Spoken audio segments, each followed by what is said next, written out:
বাঁধভাঙা এই উল্লাস বলে দেয় কত সুদীর্ঘ ছিল অপেক্ষা। 2 দশক পর অবশেষে ঘুচল জগন্নাথ বিশ্ববিদ্যালয় শিক্ষার্থীদের হলের আক্ষেপ। আবাসন সমস্যা সমাধান সহ সব দাবি পূরণ হল 3 দিনের লাগাতার আন্দোলন শেষে। শুক্রবার রাত 8টার পর আন্দোলন সমাপ্তির ঘোষণা দিল জগন্নাথ বিশ্ববিদ্যালয়ের শিক্ষার্থী শিক্ষকরা। জগন্নাথ বিশ্ববিদ্যালয়ের শিক্ষক সমিতির সাধারণ সম্পাদক অধ্যাপক ডক্টর রইসুদ্দিন বলেন, 3টি দাবির প্রতি সরকার সহমত পোষণ করায় সন্তুষ্ট আন্দোলনকারীরা। অন্য 20-30টি বিশ্ববিদ্যালয় আর জগন্নাথ বিশ্ববিদ্যালয় এক নয়। সুতরাং আমাদের নিট বেসিস যে দাবি ছিল, সেই দাবির প্রতি সরকার সহমত পোষণ করেছেন এবং শুধু সহমত নয়, আমরা অতীতে করছি, করব, হবে, এটা বহু দেখেছি। আমরা এটাতে বিশ্বাস করি নাই এবং করিও না। বাস্তবিক অর্থে আমাদের দাবির বাস্তবিক প্রতিফলন, সেটা আমরা ঘটাতে সক্ষম হয়েছি, আলহামদুলিল্লাহ। শিক্ষার্থীরা জানান, তাদের দাবির 90% বাস্তবায়ন হওয়ায় শ্রেণীকক্ষে ফিরছেন তারা। তবে নজর থাকবে এসব সিদ্ধান্তের 100% বাস্তবায়নে।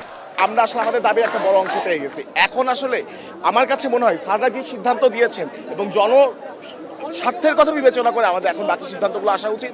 আমরা আমাদের স্যারদের সিদ্ধান্তের সাথে আসলে সংহতি প্রকাশ করছি। আমাদের দাবি আংশিকভাবে পূরণ হয়েছে, এর জন্য আমরা কৃতজ্ঞতা জ্ঞাপন করছি এবং আশা করি সামনের দিকে ধারা বজায় থাকবে, অব্যাহত থাকবে।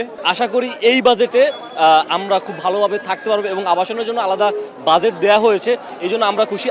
এর আগে দিনব্যাপী অর্থ, শিক্ষা মন্ত্রণালয় ও প্রধান উপদেষ্টার কার্যালয়ের সাথে আন্দোলনের প্রতিনিধিত্ব করে দফায় দফায় বৈঠক করেন জগন্নাথ বিশ্ববিদ্যালয় শিক্ষক সমিতি। বৈঠক শেষে 4 সিদ্ধান্ত নিয়ে হাজির হন শিক্ষক সমিতির সাধারণ সম্পাদক ও ইউজিসি চেয়ারম্যান।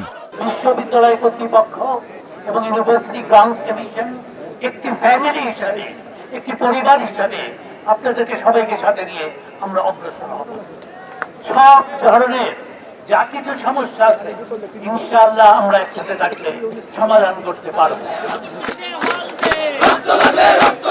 গত বুধবার 70% শিক্ষার্থীর আবাসন বৃত্তি, পূর্ণাঙ্গ বাজেট, দ্বিতীয় ক্যাম্পাস বাস্তবায়নের দাবিতে আন্দোলনে নামেন জবির শিক্ষার্থীরা। সেদিন দুপুরে প্রধান উপদেষ্টার কার্যালয়ের দিকে এগুতে চাইলে কাকরাইল মোড়ে আইন শৃঙ্খলা বাহিনীর সঙ্গে তাদের সংঘর্ষ হয়। এতে বেশ কয়েকজন শিক্ষক শিক্ষার্থী আহত হন। এরপর থেকে প্রধান উপদেষ্টার বাসভবন যমুনার মোড়ে 3 দিন অবস্থান, বিশ্ববিদ্যালয় শাটডাউন ও সবশেষ আমরণ গণ অনশন শেষে ধরা দেয় সাফল্য। তানজিম শাফিন, এখন, ঢাকা। সানবিট সব দিবে সামাল। সানবিট ম্যাজিক প্রেস ডিশওয়াশিং এর মাথা ঘোরানো সলিউশন।